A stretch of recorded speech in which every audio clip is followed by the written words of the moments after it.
हलड़ी किस्मत किस्मत अलाए जो मवालियुनि सां अचे कावड़िया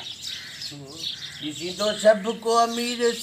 अमीर मवाली वठंदी धिका खाईंदो 50-60 लाइ बसि आहे किस्मत जॾहिं वरी ॾिस त असां मवालियुनि जो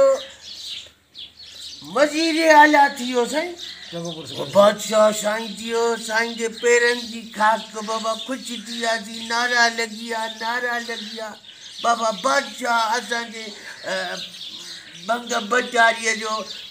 जो त सिंध जो वज़ीर पर असां मवाली त इहे चवंदासीं असां मवालियुनि जो वज़ीर साईं अलाह ॿुधी वरितो जेको पुलिस वारो अचे मां चयो भाउ केरु त आहे डायरेक्ट साईं सां ॻाल्हाईंदो मां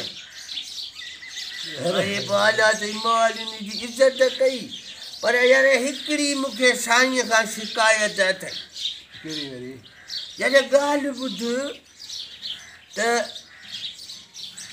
5 साल पहिरियां वरी 5 साल मां सम्झां थो 3 दफ़े बि साईं हो तो सभु को पियो चए वड़ियो सैयद 15 साल साईं यको साईं वज़ीर आला पट को ॿधी वेठो मां चयो बादशाह वेठो हुजे बाबा बादशाह है न बा पर मूंखे शिकायत इहा आहे त तूं एतिरो टाइम रहे ठपा पियो हणे त कम थी पिया वञनि सयूं पियो करे त बिल्डिंगूं ठही पियूं वञनि